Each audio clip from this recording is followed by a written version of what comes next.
जानते हैं BPSC TRE 3.0 का डॉक्यूमेंट्स वेरिफिकेशन चल रहा है।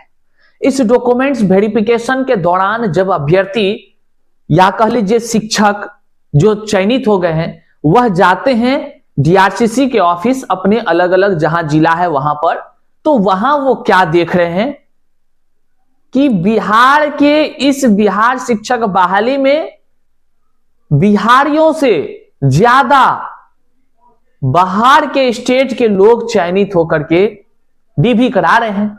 अब सोचिए, आपके बिहार में निकली शिक्षक बहाली की प्रक्रिया, मुख्यमंत्री ने ऐलान किया कि इतने लाख संख्या में हम बिहारियों को नौकरी दे रहे हैं, लेकिन दुर्भाग्य देखिए इस राज्य का और ईमानदारी देखिए इस राज्य के अभ्यर्थियों का, दरियादिली देखिए इस राज्य के उन जनताओं का जो चू तक नहीं बोल पा रही है कि हां भाई क्या इस तरह से न्याय होगा बिहार के युवाओं के साथ। अरे भाई कुछ ना कुछ प्रतिशत होता है, लेकिन यहां तो वो भी नहीं दिख रहा है। अब देखिए डीआरसीसी पहुंचे जो अभ्यर्थी हैं, जो शिक्षक है, नवचयनित शिक्षक हैं, जो काउंसलिंग कराने वाले हैं, उन्होंने जो देखा डीआरसीसी ऑफिस में, वह खुलेआम लिखते हैं अपने व्हाट्सएप के अलग अलग ग्रुप में, अपने नवचयनित ग्रुप में लिखते हैं कि देख लीजिए हम जब वहां पर जब पहुंचे डीआरसीसी ऑफिस में तो हमको अलग ही नजारा दिखता है और उस नजारे में हमको सबसे ज्यादा बिहार के बाहर वाले लोग दिखते हैं। आश्चर्य का बात है, आखिर जो है कि बिहार के नौकरी का जो कह लीजिए बिहारियों के हक को क्यों सरकार मारकर दूसरों में बांट रही है। आज के इस वीडियो में हम तमाम चीजों पर चर्चा करेंगे। डोमिसाइल के बिना कैसे बिहार तड़प रहा है, बिहार का युवा कैसे उसके अंदर जो है कि कह लीजिए आक्रोश उत्पन्न हो रही है, वह परेशान हो रहा है, करे तो क्या करें यह सवाल उसके अंदर गूंज रहा है। और बिहार के नौकरी पर बिहारियों का हक को न देना सरकार की कितनी बड़ी भूल साबित होने वाली है, इस बातों पर भी हम चर्चा करने जा रहे हैं। क्यों डोमिसाइल आवश्यकता हो गई है, अगर नहीं होगी डोमिसाइल तो सरकार को क्या भुगतना पड़ेगा, आज इस पर भी हम चर्चा करेंगे। तो चलिए करते हैं वीडियो को शुरू। से पहले नमस्कार, मैं हूं हरे कृष्ण प्रकाश और आप देख रहे हैं साहित्य आजकल। साहित्य आजकल का मतलब ही है वह सच्चाई जो जाननी आपके लिए है बेहद आवश्यक। साथियों, चैनल पर नए हैं तो सब्सक्राइब करिएगा और अपने तमाम साथियों तक जरूर शेयर कर दीजिएगा। आइए करते हैं सीधे मुद्दे की बात। देखिए, बिहार शिक्षा आगे वीडियो में बढ़ने से पहले हम आपको बता दें कि यदि आप बिहार डीएलएड 2025 के एग्जाम की तैयारी कर रहे हैं और इस तैयारी में जो सबसे बेस्ट बुक है वह है चक्षु प्रकाशन का। चक्षु प्रकाशन अब बिहार डीएलएड के जो कोर्स हैं, जो पाठ्यक्रम है, इसके आधार पर आपके लिए स्टडी गाइड और प्रैक्टिस सेट भी तैयार की हुई है। आप जिस प्रकार से यहां देख सकते हैं किस प्रकार से स्टडी गाइड और प्रैक्टिस सेट बिहार डीएलएड के लिए सबसे सर्वोत्तम है चक्षु प्रकाशन का। इस पुस्तक की अगर खासियत को आप देखेंगे ना तो निश्चित तौर से आप भी हर्षित हो जाएंगे। जिस प्रकार से जो पाठ्यक्रम निर्धारित किया गया है उसी तरह एकदम पॉइंट्स टू पॉइंट्स जो है कि चर्चा की गई है। जिस जिस प्रकार के प्रश्न पूछे जाते हैं उन तमाम प्रश्न को समाहित किया गया है। जो देर किस बात की, अगर आप जो है कि तैयारी कर रहे हैं बिहार डीएलएड का तो आप इस एंट्रेंस एग्जाम के लिए आप चक्षु प्रकाशन का बुक जो है कि खरीद सकते हैं। चक्षु प्रकाशन स्टडी गाइड के साथ साथ प्रैक्टिस बुक भी बनाती है। आप नीचे दिए गए डिस्क्रिप्शन बॉक्स में लिंक्स के माध्यम से आसानी से खरीद सकते हैं या नहीं तो अपने आसपास के दुकान से भी खरीद सकते हैं। तो चलिए, बिहार शिक्षक बहाली में जब डीआरसीसी ऑफिस पहुंच रहे हैं अभ्यर्थी शिक्षकगण, तो वो जो नजारा देख रहे हैं, पटना हो, खगड़िया हो, बेगूसराय हो, दरभंगा हो, कटिहार हो, पूर्णिया हो, समस्तीपुर हो, बांका हो, मुंगेर हो, जहां जहां के डीआरसीसी ऑफिस पहुंच रहे हैं तमाम जगहों के अभ्यर्थी सूचना दे रहे हैं कि भैया बड़ा अजीब लग रहा है, बड़ा खेल हो रहा है, बड़ा आश्चर्यचकित हो रहा है और दुख इस बात का हो रहा है कि चंद पैसों के कह लीजिए कि आवश्यकता में या पेट की भूख को मिटाने के लिए लोग कहां कहां से चल करके यहां आकर ज्वाइनिंग करने जा रहे हैं। लेकिन गलती तो उसकी नहीं है, अदर स्टेट वालों की कोई गलती नहीं है, गलती उसकी नहीं, गलती सरकार की है। आखिर सरकार इस तरह क्यों कर रही है? अब दुख इस बात का भी है कि सरकार बिहार की जनता से वोट लेती है, लेकिन बिहार के जनता को नौकरी मिल रहा है कि नहीं मिल रहा है, वो नौकरी किसको दे रहे हैं, इस बात का ना तो अवलोकन करती है, ना ही उस पर चिंतन करती है, ना ही मनन करती है। तमाम बिहार के अभ्यर्थी दर दर की ठोकर खाते हुए उनसे सोशल मीडिया एक्स हैंडल पर लगातार टैग करते हुए सवाल पूछते हैं कि हुजूर आप जो है कि क्यों नहीं सुन रहे हैं, डोमिसाइल लागू करिए, लेकिन उनके तरफ से चू तक नहीं बोली जाती है। और आश्चर्य तो इस बात का है कि बड़े बड़े ट्विटर हैंडल मतलब एक्स हैंडल वाले अधिकारी कहते हैं कि आप हमको किसी भी प्रकार से सूचना अगर देंगे तो हम तुरंत एक्शन करेंगे। अब सोशल मीडिया बनाए क्यों है? क्या बिहार ही नहीं बल्कि देश भर की जनता को मूर्ख बनाने के लिए, या केवल अपनी बात लोगों तक पहुंचा देना है, बाद बाकी दूसरा आदमी पगलाते भी रहे, समस्या से पीड़ित भी रहे और उसकी बात को नहीं सुनना है? क्यों हम ऐसा बोल रहे हैं? हम ऐसा इसलिए बोल रहे हैं क्योंकि बिहार की जनता, बिहार का शिक्षक समाज, बिहार का युवा बड़े से बड़े एक्स हैंडल का सहारा लेते हुए सरकार को टैग करती है और अपनी बात पहुंचाने का प्रयास करती है, लेकिन सरकार के तरफ से उसी एक्स हैंडल के आईडी से एक शब्द नहीं बोली जाती है। बोला जाता है तो केवल यह कि बिहार में फिर से बहाली, नौकरी देने वाला बना बिहार पहला राज्य। किसको नौकरी दे रहे हैं? पूरे बिहारियों को। अब देख लीजिए डीआरसीसी ऑफिस से कैसा नजारा निकलकर सामने आ रहा है। आपके सामने यहाँ एक स्क्रीनशॉट है जो अभ्यर्थियों ने हमें भेजा है। इसमें साफ लिखा हुआ है, मुझे लग रहा था यह नौकरी बिहार का नहीं यूपी का नौकरी है। इस तरह का माहौल है डीआरसीसी ऑफिस में। तो तमाम शिक्षक अभ्यर्थियों, आपसे एक अपील है, आपके निकट में जो भी डीआरसीसी ऑफिस है, आप घूमते हुए कभी कभार जाइए और वहां पर जो है कि नियमानुसार आप वीडियो थोड़ा सा बनाइए। अगर एक दो बच्चा कोई मिलता है, अभ्यर्थी कैंडिडेट शिक्षक नवचयनित मिलते हैं, तो उनसे डोमिसाइल पर फीडबैक लीजिए, चाहे वह बाहरी स्टेट का क्यों ना हो, चाहे वह किसी भी राज्य का क्यों ना हो, चाहे वह इसी राज्य का क्यों ना हो। आप नवचयनित शिक्षक है, शिक्षक समाज के लिए एक दर्पण समान होता है।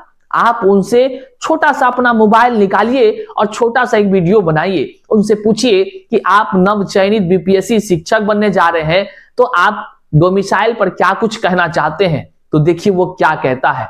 अदर स्टेट वाला मिले तो उससे जरूर पूछिए कि आप क्या कहना चाहते हैं बिहार के विषय में, आपको आपकी पेट की भूख मिटाने को लेकर यहाँ नौकरी मिली है। तो ये तमाम सवाल आप करेंगे और वो वीडियो हमें यहाँ टीम के इस नंबर पर जरूर भेज दीजिए, ताकि हम भी दुनिया को दिखा सकें कि देखिए भैया असलियत क्या है। देखिए आप किसी भी राज्य से हैं, हम सभी का स्वागत करते हैं, लेकिन स्वागत एक नियमानुसार ही होता है। आप सोचिए जरा सा, आप अगर अदर स्टेट के हैं, हम आपसे एक संवाद करते हैं, आप सोचिए कि आप जिस राज्य के हैं उस राज्य की सरकार जो कह रही है, जो दावे कर रहे हैं और जो धरातल पर हो रहा है, अगर उसमें विसंगतियां देखने को मिल रही है तो क्या ये सही है? सरकार तो नियुक्ति के क्रम में कह रही है कि बिहार के लोग 90% हैं और 10% हैं अदर स्टेट के, और अदर स्टेट वाले खुद कह रहे हैं कि भैया हमें आपके बिहार सरकार पर तरस आ रही है कि हम अदर स्टेट वालों को क्यों इतना आखिर मौका दिया जा रहा है। अब सोच लीजिए, तो ये सवाल का जवाब आप दीजिए। आखिर हम आपसे भी पूछना चाहते हैं, क्या अदर स्टेट वालों को आप जो चयनित हुए हैं, अच्छी बात है, आप बधाई के पात्र हैं। हमारी लड़ाई या हमारी आवाज आपके खिलाफ नहीं है साथियों, हम व्यक्ति सब एक हैं। हमारी आवाज, हमारी जो आवाज संघर्ष की है, यह सरकार सिस्टम से है। अगर वो सीधा लिखित ये कह दे कि हाँ ये नौकरी पर 90% अदर स्टेट वालों का है और 10% बिहार वालों का है, तो कोई आपसे नहीं सवाल न जवाब करेगा। साफ शब्दों में अगर सरकार कह दे कि भैया मेरा मन है, जितना मन होगा उतना देंगे, तो कोई नहीं कुछ बोलेगा। लेकिन सरकार कहती कुछ और है, करती कुछ और है। इन्हीं चक्करों में अभ्यर्थी परेशान है। बात समझिए, अभ्यर्थी परेशान है और इस परेशानियों का तो सवाल तो उठना लाजमी है ना। तो आपके मन में क्या जवाब आता है? क्या डोमिसाइल लागू होना चाहिए या नहीं होना चाहिए? अगर नहीं होना चाहिए तो कितना प्रतिशत अदर स्टेट को मौका देना चाहिए? देखिए संवैधानिक नियमानुसार कमेंट में जवाब दीजिएगा।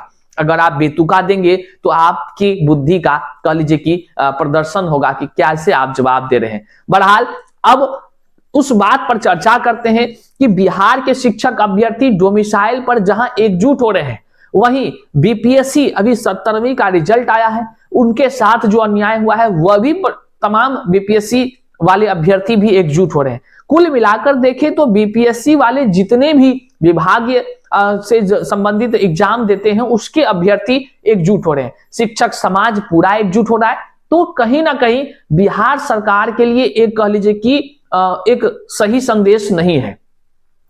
आगामी विधानसभा चुनाव है, इसी साल में होनी है, इसी साल में। अब आप समझिए, मुख्यमंत्री जिस राज्य का हो उस राज्य के लोगों को नौकरी में कम और बाहरियों को ज्यादा स्थान मिल रहा है, इसकी भनक तक उसको है कि नहीं भगवाने जाने।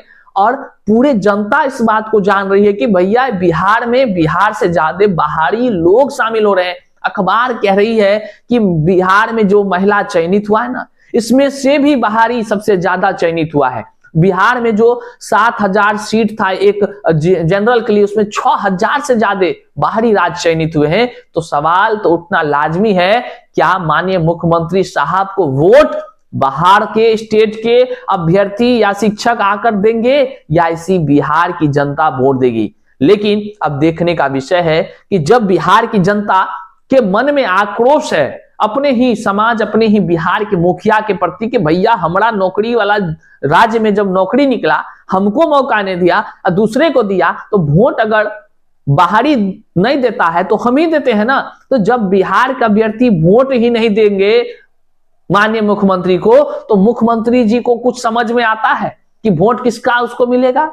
इसका मतलब साफ है कि जानबूझकर इस तरह का खेल किया जा रहा है और यह खेल का परिणाम बहुत बुरा होगा, यह हमें प्रतीत हो रहा है, यह हमें प्रतीत हो रहा है। आने वाले समय में यह कह लीजिए कि मुख्यमंत्री के लिए एक अभिशाप न साबित हो जाए तो कोई बड़ी बात नहीं है। और इस अभिशाप के तले हमको तो एक और चीज समझ में आ रहा है। देखिए, हम राजनीतिक पचड़े को बड़ी बारीकी से समझते हैं, इस बात को आप जानिए।